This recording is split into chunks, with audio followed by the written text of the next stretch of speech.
Hello Sean, my name is YouTube Man, and you're watching me on theinternet.com, and you're about to be informed about a news story that is in fact not a news story. It's about a thing that did not happen. Not a thing that happened, let me be totally clear about that, but a thing that didn't happen. But before we get into the thing that didn't happen, we have to talk about the coverage of the thing that didn't happen. And specifically, we're gonna go with the coverage put forward by the latest and greatest, I don't even know why I'm saying the latest and greatest, the old 3-month-old video put forward by the Young Turks on the TYT.com network YouTube channel. And the video we're talking about today is entitled Black Teens Set on Fire by Group of White Men in Wisconsin. Now, before you get too concerned about this story, I think it's really important to emphasize that this thing did not happen. In fact, I will be proving to you with the evidence put forward by the FBI and the Madison Police Department to show you that this thing didn't happen. Now, you would think, with the history of the Young Turks biting on multiple hate hoaxes, only to be embarrassed later,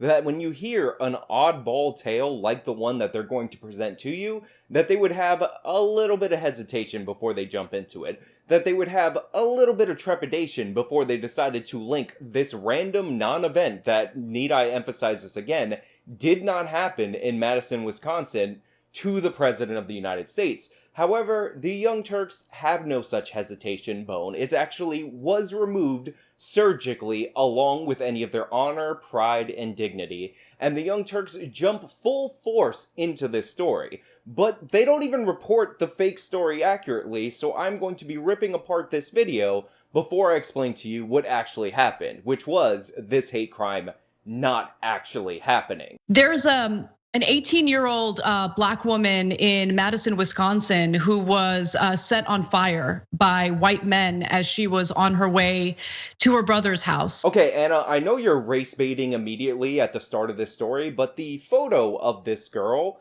probably should have raised a few alarm bells for you when you were describing her as a black woman. She is a self-described biracial woman. I know Anna is trying to inflate this up because there's so few actual instances of white people attacking black people in this country, let alone white people attacking black people due to racist reasons in this country, and the Young Turks has to mine these stories from the earth and shape them into what they need to be in order to push their narrative. But she is a self-described biracial woman. Nice try, Anna. She was walking, she was stopped at a stoplight, and she says that as she was waiting at that stoplight in Madison, Wisconsin, they sprayed her with lighter fluid and then lit her on fire.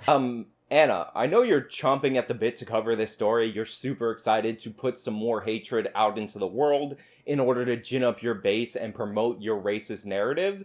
But can you get the basic facts of her fake story correct? She was not walking and then stopped at a stoplight listening to music. She was driving. She was in her car, according to her story. You're making absolutely no sense, Anna. Come on, step it up. She said, I was listening to some music at a stoplight, and then all of a sudden I heard someone yell the N-word really loud. I mean, seriously, Anna, no red flags? You think this woman was walking when she says she was listening to some music at a stoplight? Like, come on, Anna. The context gives away the thing. If you don't know the meaning of the words, if you can't figure something out, use the context clues. I turned my head to look and somebody's throwing lighter fluid on me. And then they threw a lighter at me and my neck caught on fire and I tried to put it out, but I brushed it up onto my face. Okay, so Anna is really getting the facts of this fake story wrong, and I really can't let you guys go on watching this video without knowing what this person who made something up is actually alleging. You see, according to her, she was driving her car at 1 o'clock in the morning in Madison, Wisconsin, downtown area, if you're not sure. At that point, somebody randomly yelled out a racial epithet, and this person was in a group of white people. It was 4 white men total, and one of them was wearing a floral Hawaiian shirt that was salmon color or coral color, and that person sprayed her with lighter fluid before flinging a lit lighter at her, which then set her on fire. Now, do not be alarmed by this story, because again, I can't stress this enough. This did not happen. I will be proving to you by the end of this video that this account is 100% fake. But this was the story that this person went with. And in the middle, a month into the Black Lives Matter rioting, Antifa violence all around, this is something that the Young Turks took time out of their day to actually cover. And they covered it without a hint of skepticism. Following the attack, Bernstein put out the fire and drove home. Is it Bernstein or Bernstein Bears? Let me know what universe you grew up in down in the comments below.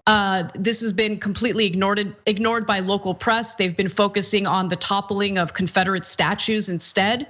But luckily now the politicians in Wisconsin are paying attention to this. The Madison Police Department is now investigating the incident as a possible hate crime and are looking into surveillance footage of the incident.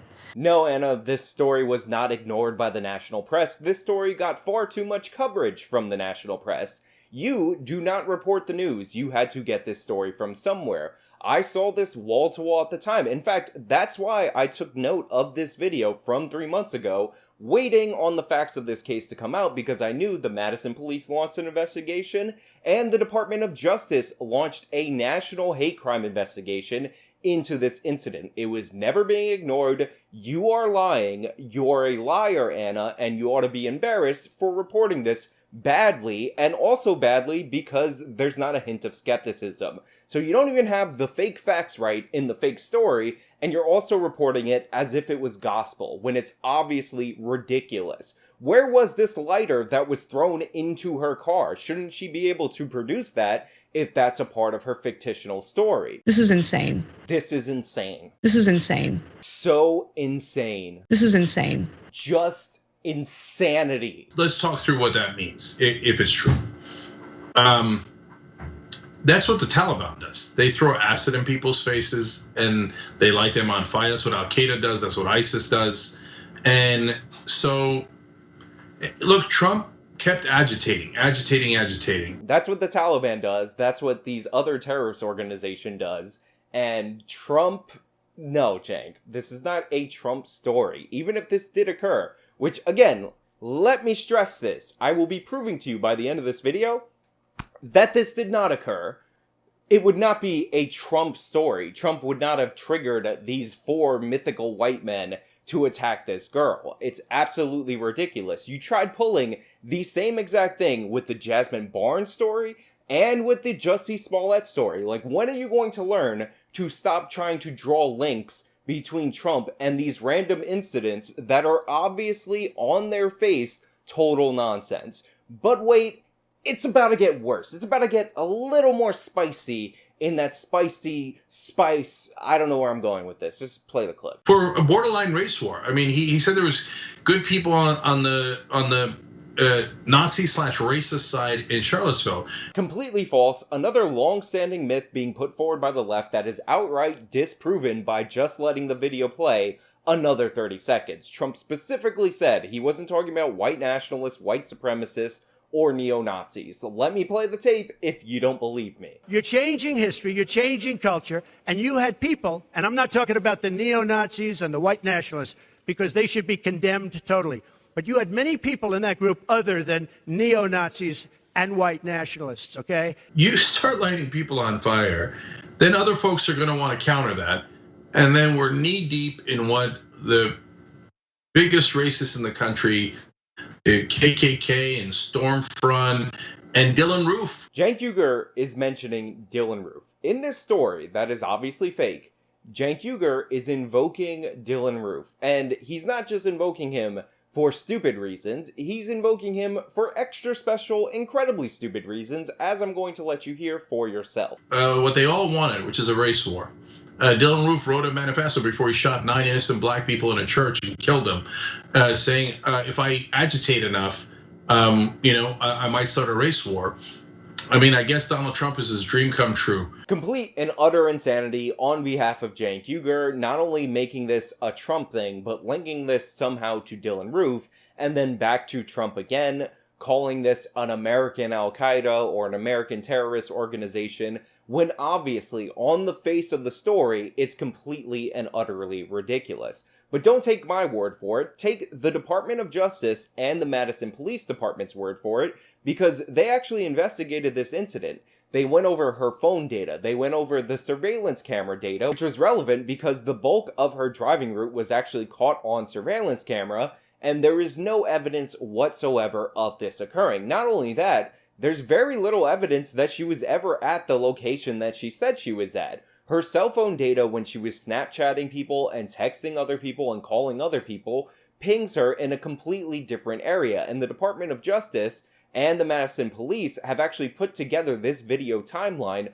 of her messages, and they correspond with her location, and the dot in the center of the map is the location where she said this all occurred, and it turns out she wasn't there at all. Also, there are multiple other inconsistencies in her story. At first, she told her friend that some crazy stuff happened to her and she couldn't describe the men beyond the fact that they were white men, and she said they threw a beer can at her and then lit her on fire. Now, at some point, she must have figured out that the alcohol content within a beer is not sufficient enough to actually start a fire, so she changed up her story and said that they sprayed her with lighter fluid and then lit her on fire. While there were burns on this girl's face, there were also no burns or any discoloration indicative of a fire being present in her vehicle like she claimed. She claimed that they sprayed the lighter fluid through her car, so you would expect to see some evidence of a fire in her car. They also never found the lighter that supposedly ignited the fire. Again,